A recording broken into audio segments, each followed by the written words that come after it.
বাংলাদেশ ছাত্র শিবিরের কেন্দ্রীয় সহকারী আন্তর্জাতিক বিষয়ক সম্পাদক মোহাম্মদ জিসান মিয়া প্রধানের ঘটনার সংক্ষিপ্ত বিবরণ।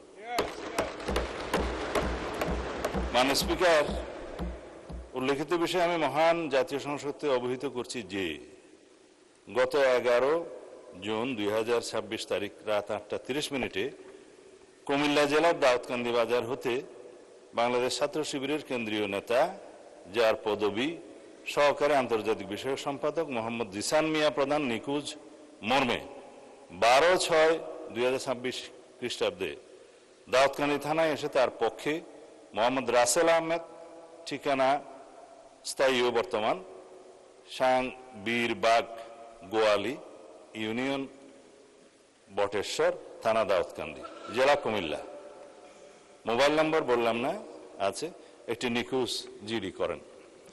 নিখোঁজ জিডির প্রেক্ষিতে তাকে উদ্ধারের নিমিত্তে কুমিল্লা জেলা পুলিশের একাধিক টিম মাঠে নামে উদ্ধার কাজে তৎপর হয়। অনুসন্ধানকালীন প্রথমত নিখোঁজ ব্যক্তির আপন চাচাতো ভাই সজীব হাসানের মাধ্যমে জানা যায় গত 5-6 মাস পূর্বে ফেসবুকের মাধ্যমে জনৈক একজন নারীর সাথে মোহাম্মদ জিসান মিয়া প্রধানের পরিচয়ের সূত্র ধরে তাদের মধ্যে মোবাইল ফোনে কথাবার্তা শুরু হয় এবং প্রেমের সম্পর্ক গড়ে ওঠে। মাননীয় স্পিকার, কুমিল্লা জেলা পুলিশের তথ্য মতে বিভিন্ন সময়ে জিসান মিয়া মেয়েটিকে বিয়ের প্রলোভন দেখিয়ে একাধিকবার দর্শন করলে মেয়েটি অন্তঃসত্ত্বা হয়ে পড়ে।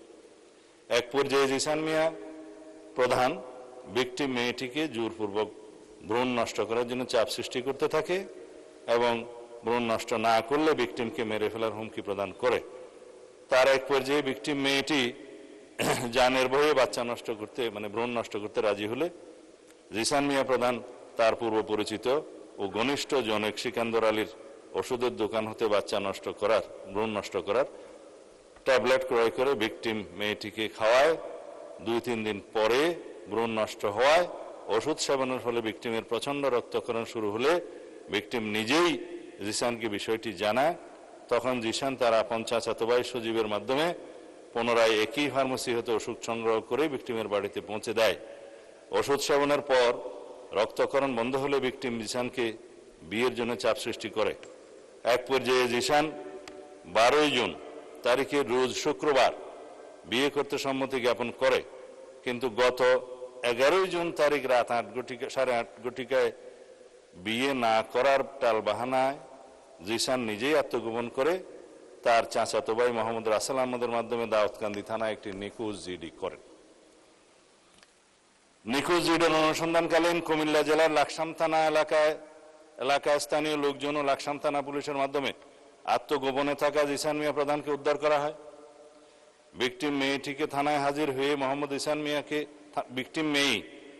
মেয়েটি থানায় হাজির হয়ে মোহাম্মদ জিসান মিয়া প্রধানকে 1 নম্বর আসামি করে ধর্ষণে সহযোগিতা এবং ভ্রূণ নষ্ট করার অভিযোগে অপর 3 জন যথাক্রমে মোহাম্মদ সজীব হাসান, সিকান্দর আলী ও মোহাম্মদ গোলাম রব্বি সহ মোট 4 জনের নাম উল্লেখ করে এজাহার দায়েরের প্রেক্ষিতে দাউদকান্দি মডেল থানার মামলা নম্বর 13 তারিখ 13/6/2026 খ্রিস্টাব্দ ধারা নারী ও শিশু নির্যাতন দমন আইনের 9(খ)/30 তৎসহ 313, 506 এবং 34 পেনাল কোড রুজু করা হয়।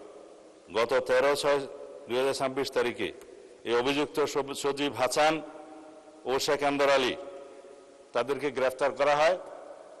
তারা বিজ্ঞ বিচারিক জুডিশিয়াল ম্যাজিস্ট্রেট আদালতে ঘটনায় নিজেদেরকে জড়িয়ে 164 দ্বারা স্বীকারোক্তিমূলক জবানবন্দি প্রদান করে। বর্তমানে মামলাটি তদন্ত অব্যাহত আছে।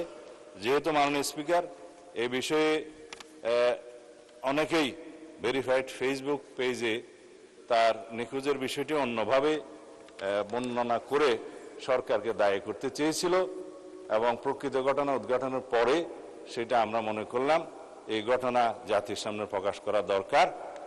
আমি এই মহান জাতীয় সংসদের মাধ্যমে এটা প্রকাশ করলাম। ধন্যবাদ মাননীয় স্পিকার।